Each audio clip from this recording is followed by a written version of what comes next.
हम जब हवन कर रहे हैं, हमारा हवन करने का उद्देश्य आकाश को भी वापस से हील करना है।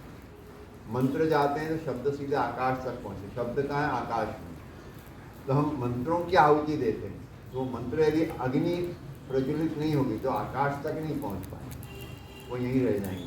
तो यहाँ भी ज़रूरी है, यहाँ भी ज़रूरी, क्योंकि शोर तो यही है, लेकिन शब्द आते कहाँ से हैं? आकाश से ही आते हैं। शब्दों का स्थान आकाश है। वायुमंडल जो है वहाँ से चीज़ों को यहाँ लाता है, यहाँ से चीज़ों को वहाँ ले जाता है। वायु कैरियर है, वो कैरी करके लेके जा रहा है। यहाँ से हम वहाँ क्या पहुँचा रहे हैं और वहाँ से यहाँ क्या आ रहा है।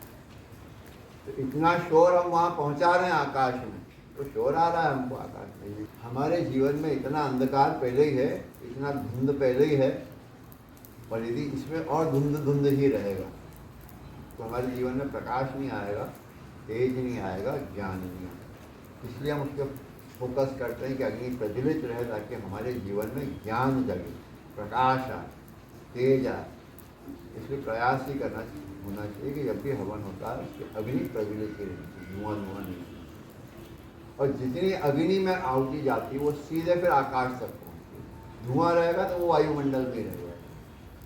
तो जीवन को कैसे व्यवस्थित बनाना है, इसके लिए हम प्रयास कर रहे हैं छोटा।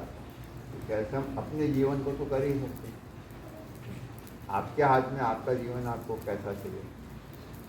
कर्म कर रहे हैं तो भगवान हम पे थोड़ी सी कृपा बरसाई देगी कि तुम प्रयास कर रहे हो, तुम इस भाव से कर रहे हो। तो मैं तो सबके लिए समान हूँ, भगवान सबके लिए समान है, सबको प्यार करते हैं। लेकिन फिर भी जब हर माता पिता अपने बच्चों को प्यार करते हैं, अलग व्यवहार हो जाता है। ऐसे भगवान का देखते हैं कि सबके साथ व्यवहार अलग है। क्यों है? इसीलिए है कि जो बोलता है जैसा कर्म करोगे वैसा फल दूंगा। तो तुम जैसे कर्म हम कर रहे हैं तो वैसे फल को हमको बताएंगे। ये थैंक यू।